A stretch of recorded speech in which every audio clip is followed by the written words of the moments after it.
Hello बेटा।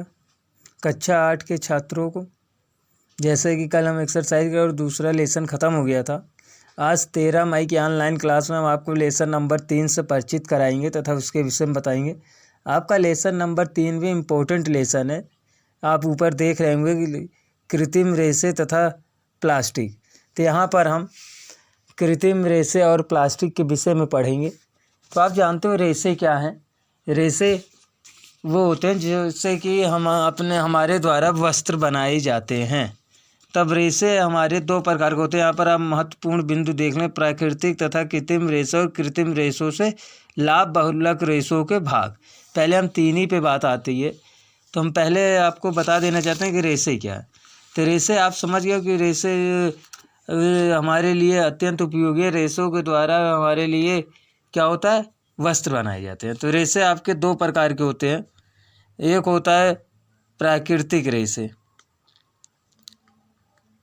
प्राकृतिक रेशे, और दूसरा होता है कृत्रिम रेशे। अब प्राकृतिक और कृत्रिम रेशों में आपको अंतर देखना है। तो ये जो आपका प्राकृतिक रेशे होते हैं, ये जो होते हैं हमें जंतु व पौधों से प्राप्त होते हैं। जंतु और पौधों से प्राप्त रेशों को हम प्राकृतिक रेशे कहते हैं। जैसे आप जानते हो कि रुई पेड़ से प्राप्त होता है, उसके बाद ऊन या आदि रेशे जो होते हैं वो आपको भेड़ों या जानवरों से प्राप्त होते हैं। जूट के रेशे पेड़ से प्राप्त होते हैं। कुछ ऐसे रेशे होते हैं जो शहतूत के पेड़ पर कोकून से प्राप्त होते हैं। तो इस प्रकार के रेशे जो होते हैं कृत्रिम रेशे, प्राकृतिक रेशे कहलाते हैं। लेकिन प्राकृतिक रेशों का उत्पादन बहुत अधिक नहीं हो सकता। प्राकृतिक रेशों का उत्पादन बहुत अधिक न होने के कारण आज जो हमारी जनसंख्या बढ़ रही है, इसी जनसंख्या को वृद्धि के देखते हुए पूर्ति के लिए कृत्रिम रेशों का प्रयोग किया जाता है। प्राकृतिक रेशे वे रेशे जो हमें जंतु व पेड़ पौधे वनस्पतियों से प्राप्त होते हैं। कृत्रिम रेशे ऐसे रेशे होते हैं जो उपयोग में रासायनिक प्रक्रियाओं के द्वारा उच्च बहुलकों का उपयोग करके बनाए जाते हैं।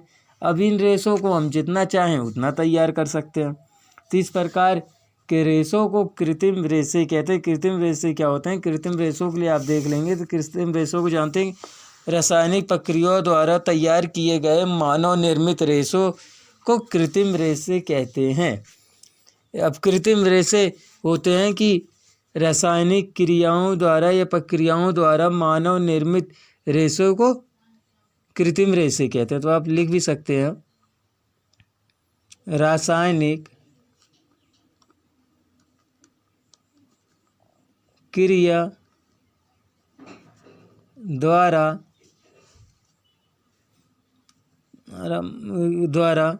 मानव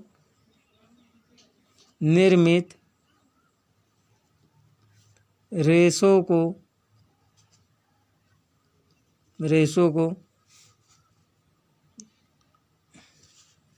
रेशों को कृत्रिम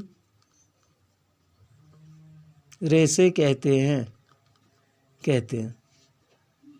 अब आप ये हो गया, ये होते क्या है? ये उच्च अणुभार वाले बहुलक होते हैं। जैसे आप देख लेंगे कृत्रिम रेशे, तो आपका होता है रेयान, नायलॉन,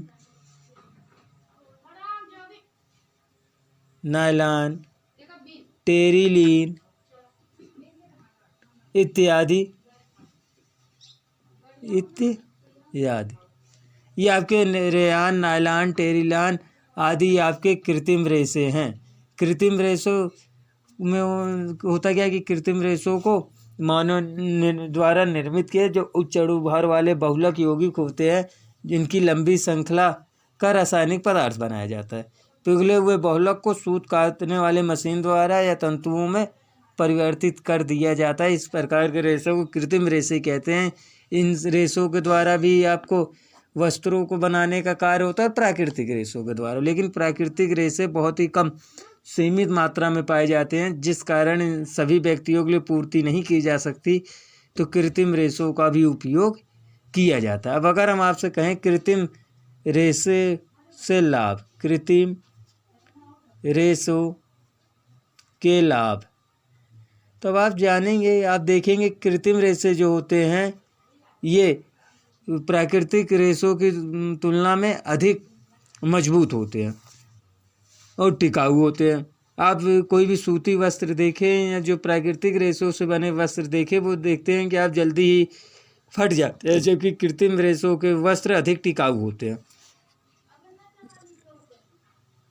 तो पहला देख लेंगे, ये अधिक मजबूत व टिकाऊ होते हैं।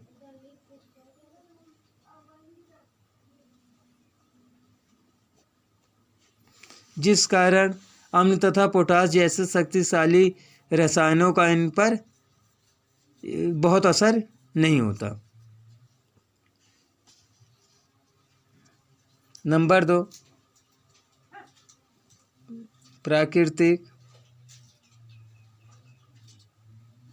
रेशों की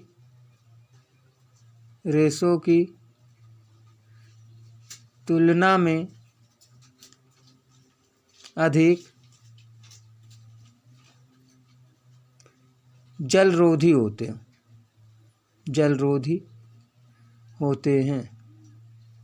जलरोधी होने का मतलब ये जलरोधी होंगे तो जल्दी से सूख जाएंगे, जबकि कृत्रिम रेशों से बने वस्त्र प्राकृतिक रेशों से बने वस्त्र जल्दी नहीं सूखते। जैसे आपका स्वेटर है आदि है, इन्हें देखें आप, सूखने में समय लगता है। तीसरा, ये प्राकृतिक रेशों की तुलना में हल्के होते हैं। इनके जो आप वस्त्र देखेंगे वो हल्के होंगे। ये प्राकृतिक रेशों की तुलना में हल्के होते हैं। और अगला चौथा आप देख लें तो ये सिकुड़ते नहीं हैं। ये सिकुड़ते नहीं हैं। ये इनके कुछ विशेष गुण होते हैं जो इनकी इनसे लाभ है। प्राकृतिक रेशे सिकुड़ते हैं, ये सिकुड़ते नहीं हैं। जिस माप के होंगे वही माप इनकी लगातार बनी रहेगी।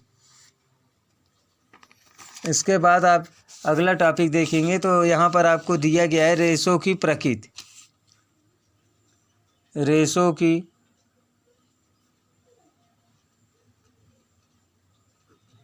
प्रकृति। तो रेशों की प्रकृति से क्या मतलब है कि रेशों की संरचना का अध्ययन, जब आप देखेंगे रेशों की संरचना का अध्ययन किया गया तब यह पाया गया कि एक दूसरे से जुड़ी छोटी इकाइयों की एक श्रृंखला होती है। इसमें छोटी छोटी इकाइयाँ एक दूसरे से जुड़ी होती हैं। प्रत्येक छोटी इकाई वास्तव में एक प्राकृतिक पदार्थ होती है। तो छोटी इकाई वास्तव में एक रासायनिक पदार्थ है जिनका उपयोग उद्योगों में उत्पादन किया जाता है। तो रेशों की प्रकृति होती है कि रेशों की प्रकृति से आपको पता चलता है कि ये जो होते हैं छोटी छोटी इकाइयों की एक श्रृंखला होती है। फिर प्रत्येक छोटी इकाई वास्तव में एक प्राकृतिक पदार्थ है। ऐसी कई छोटी इकाइयों से मिलकर एक बड़ी इकाई बनती है। तो इनकी प्रकृति में आप लिखेंगे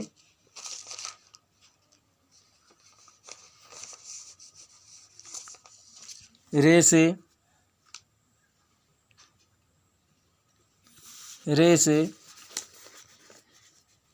एक दूसरे से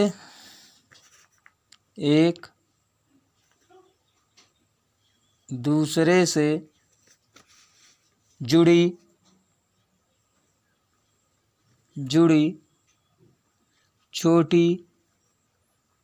छोटी इकाइयों की श्रृंखला होती है।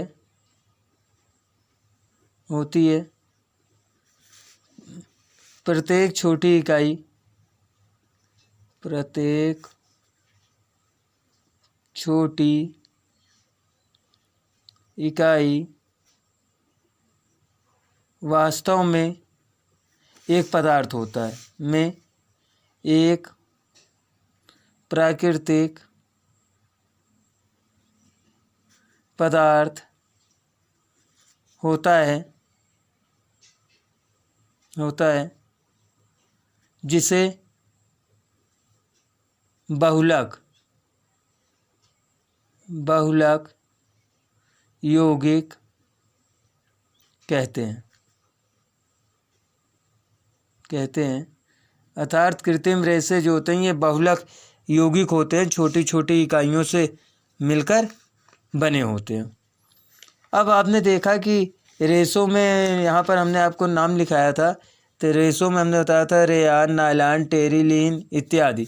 तब इन्हीं के विषय में पढ़ेंगे। तो जैसे पहले हमने आपको बताया था रेयान, पहला रेशा रेयान क्या है।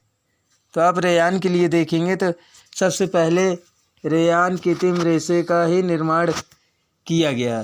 तो रेयान एक प्रकार का कृत्रिम रेशा है जिसके कच्चे पदार्थ के रूप में लकड़ी के लुगदी का उपयोग किया जाता है। रेयान आपका एक कृत्रिम रेशा है जिसको जो है लकड़ी के लुगदी के द्वारा बनाया जाता है। शुद्ध सेलुलोज को बाहर निकालकर तथा एक नियमित स्थिति में पुनः प्रक्रिया द्वारा रेशों का निर्माण किया जाता है। तो इसमें होता क्या है कि शुद्ध सेलुलोज को बाहर निकालते हैं और एक प्रक्रिया के द्वारा इन रेशों का निर्माण करते हैं और सेलुलोज को रसायनों के साथ मिलाकर एक घना शहदनुमा रंग में घोलकर तैयार किया जाता है। रेयान, तो रेयान आपका एक ऐसा रेशा है जो कि कृत्रिम रेशा है। रेयान का उत्पादन सबसे पहले संयुक्त राज्य अमेरिका में किया गया था, ये भी आप याद रखेंगे। तो रेयान को कैसे बनाते हैं? शुद्ध सेलुलोज को बाहर निकालकर एक प्रक्रिया के द्वारा रेयान रेशों का निर्माण किया जाता है। अब रेयान को पुनः उत्पादित रेशा भी कहा जाता है, मतलब इसे दोबारा फिर से रेयान को तैयार किया जा सकता है। अर्थात जो सेलुलोज होता है उसे तोड़कर पुनः रेयान रेशे का निर्माण किया जा सकता है। तो इसे करते क्या हैं? रेयान के लिए एक प्रक्रिया द्वारा शुद्ध सेलुलोज को निकालकर, किस में से निकालते हैं? लकड़ी की गुद्दी में से निकालकर इसे तैयार किया जाता है। इस रेशे को पुनः उत्पादित रेशा भी कहा जाता है, मतलब इसे दोबारा तैयार किया जा सकता है। इस रेशे को पुनः उत्पादित रेशा भी कहा जाता है।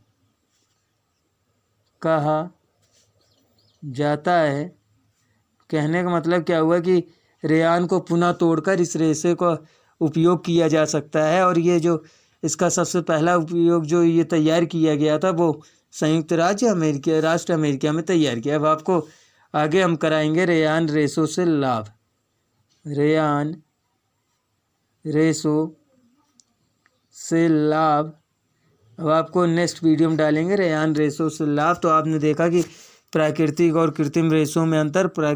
कृत्रिम रेशे रेयान, नायलॉन, टेरिलीन इत्यादि आपके कृत्रिम रेशे हैं जो मानव द्वारा निर्मित किए जाते हैं। प्राकृतिक रेशे जो वनस्पतियों अथवा जंतुओं द्वारा प्राप्त किए जाते हैं, उन प्रकार के रेशों को प्राकृतिक, और जो मानव द्वारा निर्मित किए जाते हैं उन्हें कृत्रिम रेशे कहा जाता है। और सबसे ज़्यादा उपयोगिता कृत्रिम रेशों की होती है क्योंकि प्राकृतिक रेशे जो है सीमित होते हैं।